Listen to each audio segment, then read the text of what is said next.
Haadha manaa teessa wajjin walqunnamtii saalaa geggeessuun dura maal jechuu qabna? Maal jechuu qabdanii? Akkam jedhama? Inshallah viidiyoon armaan gadii deebii waa'ee kanaati hordofaa. Kana ofiin dagatiin qabadhu siif tola arganne ergamaa jaala. Bismillahir Rahmanir Rahim. Assalaamu alaykum wa rahmatullahi wa barakatuh. Zikrii yeroo haadha manaa wajjin walqunnamtii saalaa geggeessuuf jedhamu. Namni tokko yeroo haadha manaa ofii wajjin walqunnamtii saalaa geggeessuuf deemu zikrii armaan gadii kana jechuu barbaachisa.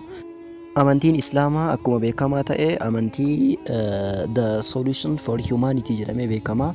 Furmaata ilma namaa jireenya ilma namaa hundaaf furmaata jedhamee amantii ilaallamuudha.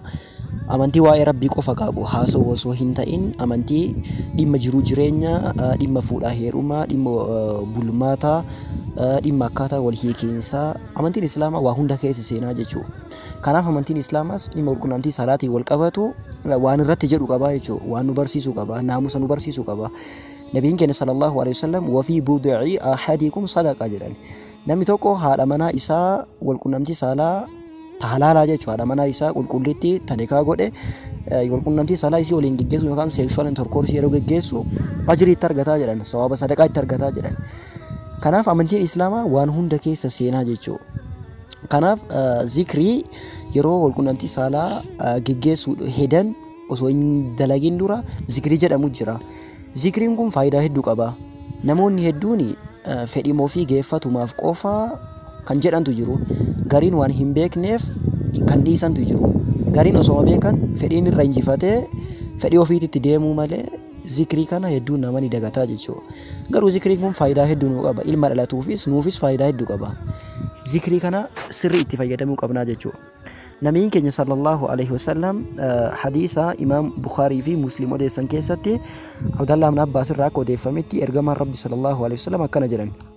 لو أن أحدكم إذا أراد أن يأتي أهله قال بسم الله اللهم جنبنا الشيطان وجنب الشيطان ما رزقتنا. tokkoon isaanii jedhan namni osoo jedhanii tokkoon nama osoo yeroo haadha manaa isaa wajjin walqunnamtii saalaa geggeessuu barbaadu yookaan sexual intercourse yeroo geggeessuudhaaf deemu osoo akkana jedhee jedhan maal osoo jedhe bismillah allahumma jannibna ash-shaytaana wa jannibi ash-shaytaana ma razaqtana. Itti isiniif deebi'a bismillah allahumma jannibna ash-shaytaana wa jannibi ash-shaytaana ma razaqtana. Tokkoon nama osoo yeroo walqunnamtii saalaa haadha manaa isaa wajjin geggeessuu heduu akkana jedhe rabbi maal isaa godha فإنه إن يقدر بينهما ولد في ذلك لم يضره شيطان أبدا. ربين والقنمتي سالا إسان جدو وفيت جيسان كان جدوتي يو إلما إساني هرجران يو إلما إساني رزاك يو إلما إساني مرتس إلمين أرقم يو جريتي مرتس شيطان إسان ميلو إسان دررو جراني يو كان ركو إسان رانغهو إندن دو جران. رواية بخاري مال يتي لم يضره الشيطان ولم يسلط عليه. شيطان إسمي دول إسرت اللي أولينتو أولانتما إسرت الأرجتو إسرت جباهن تأو جدًا. نبيين كنا صلى الله عليه وسلم كان يجون ميت غرغرا جلينا غرغرا أكاسما ملكون وكاتنا موت هدوما بشيطان جلسيتي وليغا كرا إسلام ما ردب سكانا وانا كنا شيطان يرت اندلقو جدًا. yoo inni kan jedhu ta'e rabbi waan akkasii irraa istiksaa jedhan garuu waswasaa waswaasuu danda'a.